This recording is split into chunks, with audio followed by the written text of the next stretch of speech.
Rouge, Jay Shetty, le soul.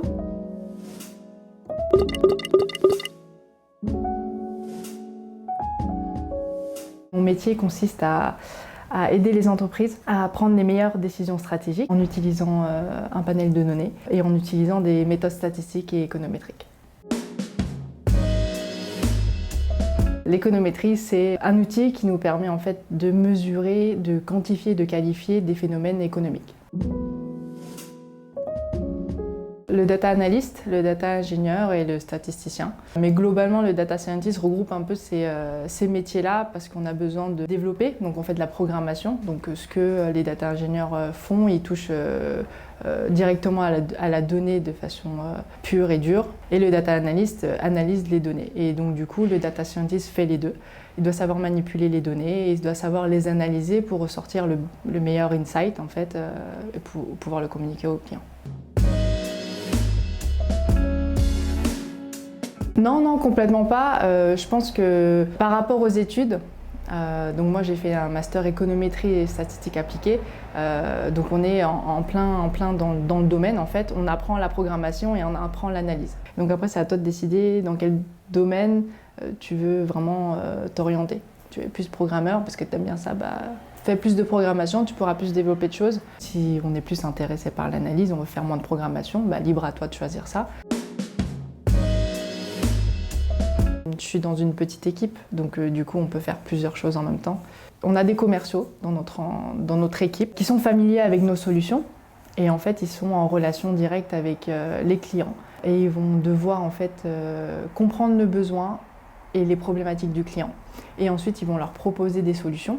Ou bien notre type de situation, c'est qu'on va être proactif et on va leur soumettre des solutions parce qu'on a détecté un besoin du client qu'il n'aura peut-être pas pensé.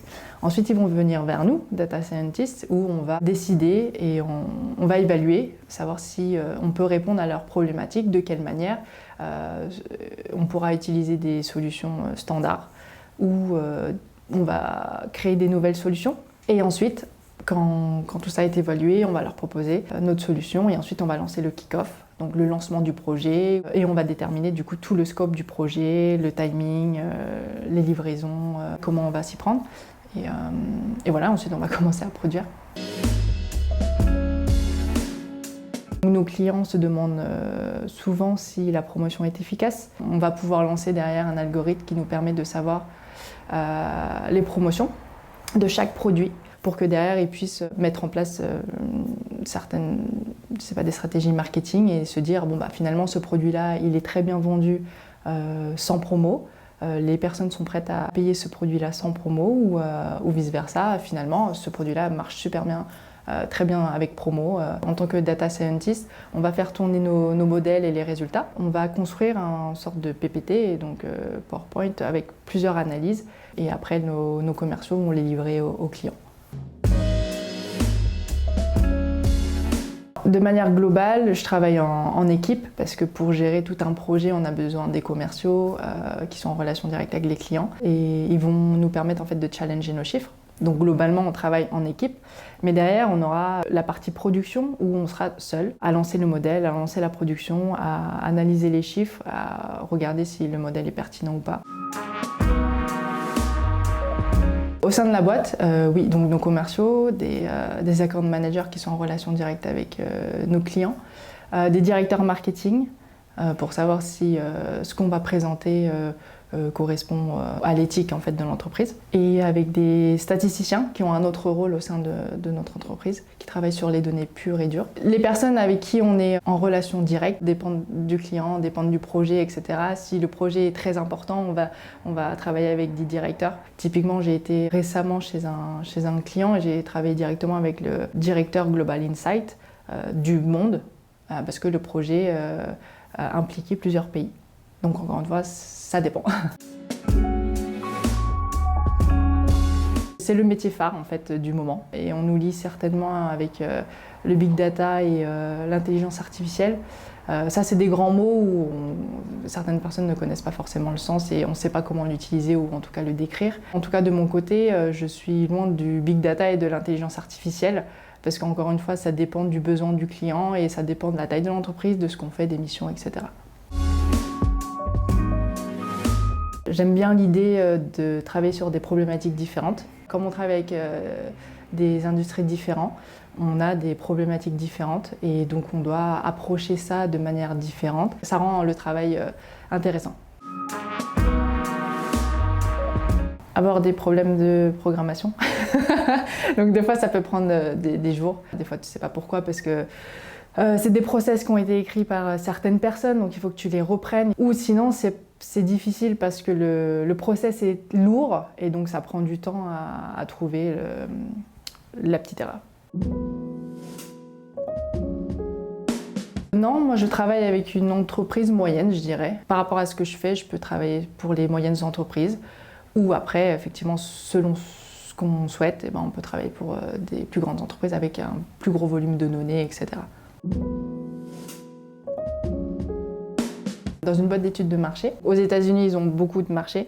En Europe, on va se focaliser sur le marché du jouet, la restauration, tout ce qui est food service, la beauté prestige, tout ce qui est produits de beauté, maquillage ou autres, parfums, etc.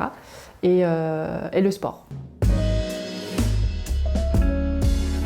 Moi, en tant que data scientist, je ne vais pas travailler chez eux. On va communiquer avec eux et on va leur dire, voilà, si vous avez des données, on va travailler avec vos données, on va les assembler avec les nôtres, mais on ne va jamais chez le client. En début de carrière, le salaire peut varier en fonction du secteur d'activité et la fourchette, elle est entre 38 et 43 K.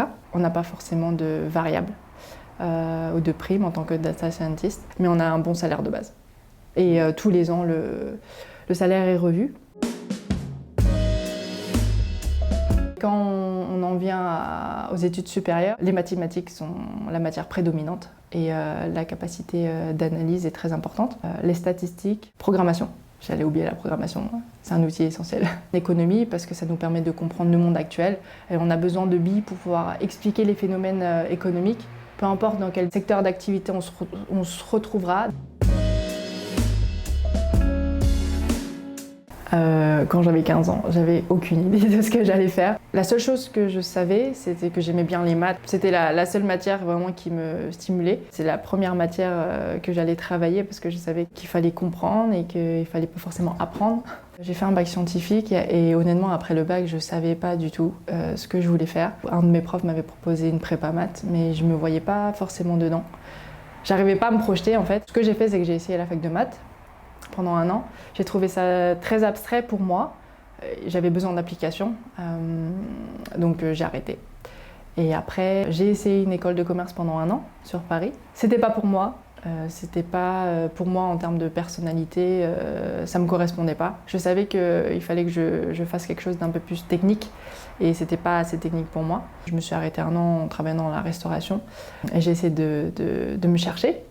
Et donc j'ai pensé à faire une fac d'économie et gestion parce que ça allie un peu les deux, la partie mathématique et l'application. Et depuis, j'y suis restée et j'ai intégré un master statistique et économétrie en première année. Et en deuxième année, j'ai intégré un master Maserati en alternance où là, j'ai intégré mon entreprise dans laquelle je suis actuellement. Cette alternance-là m'a beaucoup aidé à mieux comprendre en fait, comment utiliser nos outils statistiques et économétriques, la programmation, avoir un impact plus concret en fait, avec les clients et travailler avec des vrais professionnels. J'aime bien ce que je fais. Je pense que j'ai trouvé le bon tremplin entre l'analyse, les maths, pas trop, mais quand même. Mais j'aimerais bien changer de secteur d'activité. Là, je travaille pour les études de marché, mais j'aimerais bien avoir un impact différent. Donc ne pas travailler pour la consommation peut-être, mais plus pour des services. Développer quelque chose pour le service humain, mieux communiquer, ou je sais pas, j'en ai aucune idée encore, j'ai pas une idée précise. Mais j'aimerais bien changer de secteur d'activité tout en restant data scientist. Et c'est ça l'avantage d'être data scientist, c'est qu'on peut travailler dans n'importe quel secteur d'activité. Il faut avant tout se connaître, vraiment. Ça, c'est la clé, je pense, pour n'importe quel métier. Si vous ne savez pas ce que vous aimez, vous aurez du mal à trouver votre voie. Donc, il faut vraiment miser tout sur la personnalité, faire des activités pluridisciplinaires, extrascolaires, peu importe, pour développer votre capacité à communiquer. Ça, c'est vraiment la clé pour la réussite. Parce que peu importe le métier qu'on fera demain, ce qui fait la différence, c'est la personne. C'est le profil atypique, c'est comment tu arrives à t'exprimer, comment tu vois le monde, qu'est-ce que tu apportes au sein de l'entreprise. Et ça, on ne l'apprend pas en cours. Ça, c'est toi, c'est toi-même qui l'apprends et je pense que ça, c'est la clé.